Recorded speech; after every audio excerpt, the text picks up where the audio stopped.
Evaluation question 7. Looking back at your preliminary task, what do you feel you have learnt in the progression from it to the full product?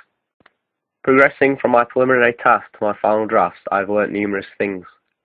The main thing I have achieved is that I have managed to increase my knowledge of the conventions of a music magazine. I had a basic understanding of the features needed on a magazine cover through my prelim task, but in order for me to create my finished products, I had to do a lot more research focusing specifically on what conventions need to be used in order to convey particular messages, and also to create a realistic, convincing product. I further increased my knowledge of blocking and arrangement that I learnt during the first part of the course through taking my own photographs.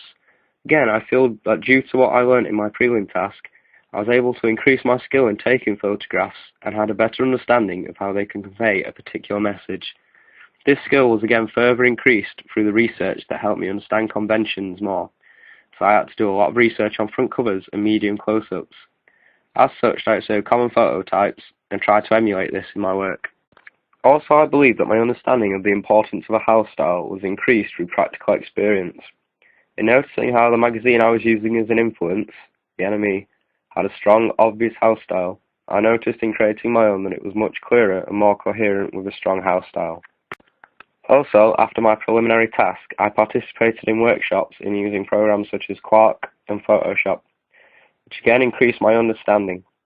However, I feel that for observing the features of a magazine, and then wishing to recreate them in order to make my product more realistic, I progressed yet further. I was learning the skills needed to create features in actual magazines that we had not been previously taught. Also, for my preliminary task, Quark was used to create a simple layout of a contents page. I went from this to using it to create my finished product. Again, the amount of research needed helped me gain ideas for my contents page, which is very similar to that of Enemy, which I use for inspiration. Becoming more familiar with the software through continuous use helped me realize that simple, easy-to-read layouts work well for contents pages and are quite easy to construct. However, now I believe I have the skills and knowledge needed to create professional-looking products, and have also realized that I have the tools necessary in order to create them. However, now I believe I have the skills and knowledge needed to create professional-looking products, and have also realized that I have the tools necessary in order to create them.